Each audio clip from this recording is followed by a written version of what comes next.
Welcome to Biology Pathshala. Today's is a special class and it is dedicated for 9th class student. और आज की पाठशाला में हम क्लास रेप्टेलिया की बात करेंगे या रेप्टाइल्स की बात करेंगे, ठीक। लेकिन पाठशाला को स्टार्ट करने से पहले हम बच्चों को मोटिवेशन मैसेज देते हैं। मेरा मानना है कि मोटिवेशन मैसेज हमारे जीवन में एक रेमेडी की तरीके काम करता है और आज की सीरीज का मोटिवेशन मैसेज कुछ इस तरीके से है। मेरे प्यारे बच्चों, अगर आप कुछ अच्छा कर नहीं सकते हैं तो उसकी प्रेजेंटेशन अच्छी दीजिए, ठीक।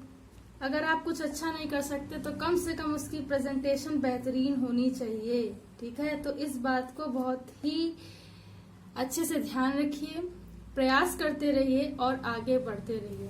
देखिए, आज का टॉपिक जो है, this is the very most prominent topic. हमें क्या पढ़ना है? क्लास रेप्टाइल के बारे में पढ़ना है। हमें क्या पढ़ना है? क्लास रेप्टाइल्स के बारे में पढ़ना है, ठीक। फाइलम क्या है इसका? कॉर्डेटा, ये सब जानते हैं, ठीक। तो हम हमेशा एक बात करते हैं कि science is systematic body of knowledge. विज्ञान किसी विषय का क्रमबद्ध अध्ययन होता है। अगर यहाँ पे कोई भी चीज है तो उसका क्या होता है? बेसिक फंडामेंटल फैक्ट होता है और उसकी क्या होती है? टर्मिनोलॉजी होती है, ठीक। तब हम साइंस में हर चीज को समझ पाते हैं। देखिए, इसकी बेसिक टर्मिनोलॉजी से हम आज क्या समझें? देखिए, बेसिक, आराम से समझिएगा, बेसिक टर्मिनोलॉजी ऑफ रेप्टाइल्स, ठीक। चलिए देखिए, समझते हैं। देखिए, अगर हम रेप्टाइल्स की बात करें, ये जो रेप्टाइल्स वर्ड है, इससे ही इसकी हमें पूरी जानकारी हो जाती है कि ये क्या, इसका बेसिक फंडामेंटल। ये रिपेयर वर्ड से मिला है जिसका मतलब होता है रेंगने वाला या क्रॉलिंग मूवमेंट करने वाला। तो इतनी बात तो हमें क्या बेसिक फंडामेंटल टर्मिनोलॉजी से समझ में आ गई।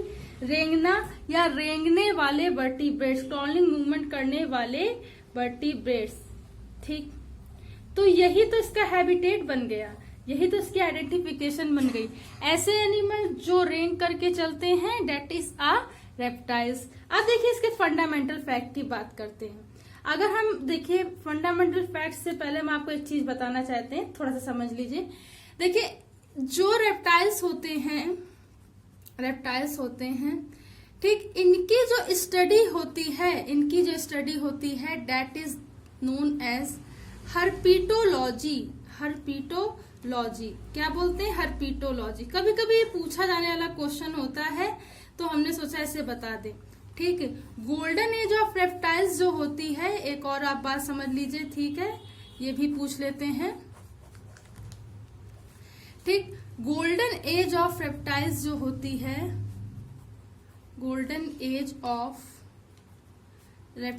होती है, बच्चों, वो होती है मीजोजोइक इरा, ठीक है। किसी दिन हम आपको बताएंगे कैसे कैसे पीरियड में डिवाइड है, उसका सिंपल फंडामेंटल फॉर्मूला है, उसी हिसाब से आपको बताएंगे, ठीक। तो अभी आप ये समझ लीजिए मीजोजोइक इरा क्या होता है, इसका गोल्डन एज ऑफ रेप्टाइल होती है, ठीक।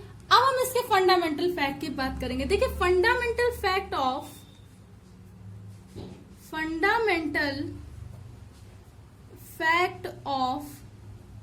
रेप्टाइल्स, मूलभूत लक्षण क्या है भाई? देखिए, इसके या कैरेक्टरिस्टिक क्या है? देखिए, सबसे पहला जो कैरेक्टर होता है कि यह इस वर्ग के एनिमल रेंग कर चलने वाले या क्रॉलिंग मूवमेंट करने वाले तथा टेरेस्ट्रियल या स्थलीय होते हैं। इतनी बात आप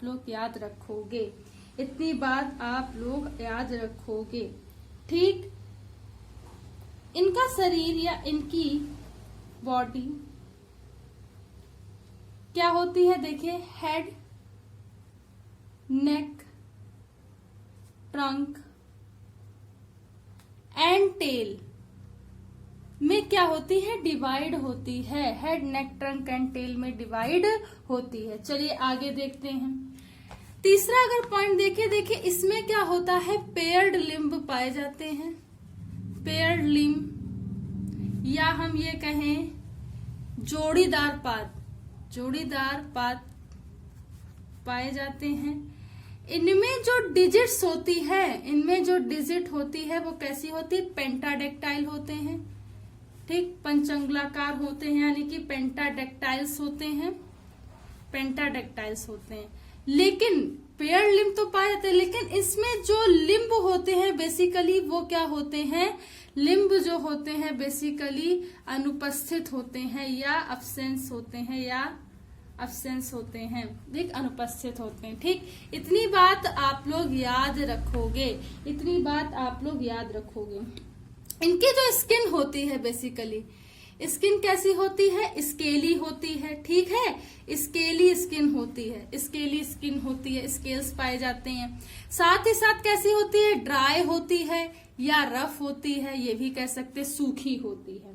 ठीक, इसमें कोई भी ग्लैंड नहीं पाई जाती है। सबसे बड़ी विशेषता होती है, ग्रंथिल या ग्रंथियां इसमें नहीं पाई जाती, कोई भी ग्लैंड इसमें नहीं पाई जाती है।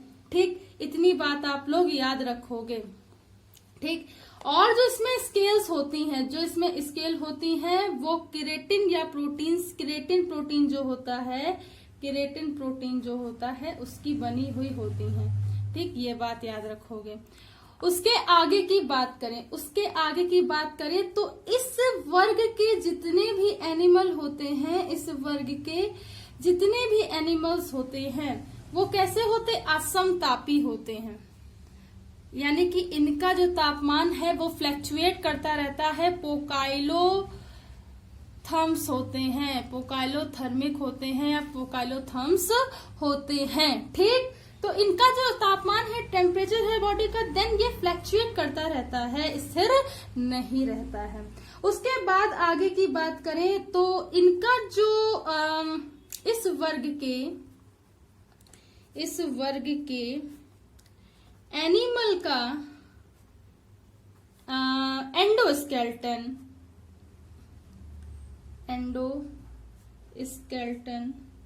कैसा होता है? बोनी होता है। ठीक, इतनी बात आप लोग याद रखेंगे। ठीक, अगर हम इसकी बात करें तो जिसका एक्सोस्केलेटन होता है वो कैसा होता है? कार्टिलेजिनस होता है, अस्थिल होता है। ठीक, अस्थिल, ये उपास्थि का होता है, ये अस्थि का होता है। ठीक है, इतनी बात आप लोग याद रखेंगे।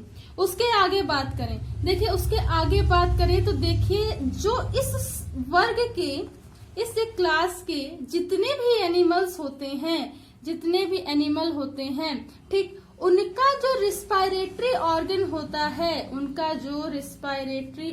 होता है वो क्या होता है? लंग होता है। इतनी बात आप लोग याद रखेंगे। आगे देखिए, इस वर्ग के जितने भी एनिमल हैं, इस क्लास के जितने भी एनिमल हैं, उनका जो हार्ट होता है, देखिए बहुत ध्यान से समझिएगा तभी समझ में आएगा।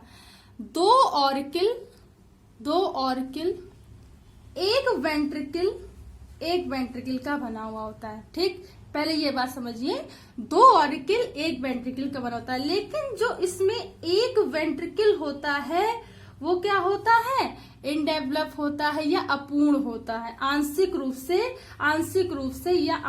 से डेवलप नहीं हुआ होता है, इसलिए ये क्या होता है, इनकम्प्लीट 4 चैम्बर्ड वाले होते हैं, इनकम्प्लीट 4 चैम्बर्ड वाले होते हैं। ठीक, इतनी बात आप लोग याद रखोगे। लेकिन मगरमच्छ में, लेकिन क्रोकोडाइल्स में क्या होता है, ये क्या होते हैं 4 चैम्बर्ड, कंप्लीट 4 चैम्बर में डिवाइड होते हैं। ठीक, कंप्लीट 4 चैम्बर में डिवाइड होते हैं, that is the 2 auricle and 2 ventricle. ठीक, ये इसमें क्या होते हैं, डिवाइड होते हैं। इतनी बात आप लोग याद रखेंगे। अगर हम आगे की बात करें तो इस क्लास के जितने भी एनिमल होते हैं, इस क्लास के जितने भी एनिमल्स होते हैं, ठीक, उनका जो एक्सक्रीटरी मटेरियल का जो प्रोडक्ट होता है वो क्या होता है, यूरिकोटेलिक। It is uricotelic. मतलब अभी मैंने एक्सक्रीशन में पढ़ाया था, उसने बताया भी था, यूरिकोटेलिक मतलब ये यूरिक एसिड का एक्सक्रीशन करेंगे एक्सक्रीटरी प्रोडक्ट के रूप में। ठीक, तो यूरिकोटेलिक कहलाते हैं। ये प्रोसेस क्या कहलाता है, यूरिकोटेलिज्म कहलाता है। ठीक है, इतनी बात आप लोग याद रखेंगे। ठीक, अगर हम इनके रिप्रोडक्शन की बात करें, अगर हम इस संघ के रिप्रोडक्शन की बात करें तो बेटा इस संघ के जितने भी एनिमल होते हैं कैसे होते हैं, यूनिसेक्सुअल यानी कि एक लिंगी। कैसे होते हैं, एक लिंगी होते हैं। ठीक, अगर हम इनके फर्टिलाइजेशन की बात करें, तो बेटा जो इनका फर्टिलाइजेशन होता है कैसा होता है, इंटरनल यानी कि आंतरिक निषेचन होगा। ठीक है, ठीक, बात करें अगर हम इनके डेवलपमेंट की बात करें तो इनका जो डेवलपमेंट होता है वो कैसा होता है, डायरेक्ट परिवर्धीय, प्रत्यक्ष रूप से इनका क्या होता है, परिवर्धन होता है। ठीक, अगर हम इसके एग्जाम्पल्स की बात करें, एग्जाम्पल ऑफ रेप्टाइल्स की बात करें तो बेटा इसमें देखिए जितने क्रॉलिंग मूवमेंट, रेन कर चलने वाले एनिमल्स होते हैं वो आते हैं। जैसे कि अगर हम बात करें, ठीक है, कछुआ हो गया, ठीक, सांप हो गया। ठीक, अगर हम और बात करें छिपकली हो गई, मगर हो गया। ठीक, मगर क्या होता है, कुछ जो होते हैं एक्वेटिक भी होते हैं। ठीक है, तो ज्यादातर टेरिस्ट्रियल होते हैं। देखिए हैबिटेट में अगर हम और बताना चाहें तो ज्यादातर कैसे होते हैं, लेकिन कुछ यहाँ पर देखिए, यहाँ पे मैं और इसको ऐड कर लो बेटा, एक्वेटिक भी होते हैं। तो ये बात आप लोग याद रखेंगे। ठीक है, तो ये कुछ इसके एग्जाम्पल होते हैं और इस तरीके से इसका कुछ ओवरव्यू होता है। आई होप कि आज की पाठशाला आपको समझ में आई हो। अगर आज की पाठशाला आपको समझ में आई हो तो इसे ज्यादा से ज्यादा लोगों तक शेयर कीजिए, सब्सक्राइब कीजिए। Give a more affection and love for biology पाठशाला। धन्यवाद।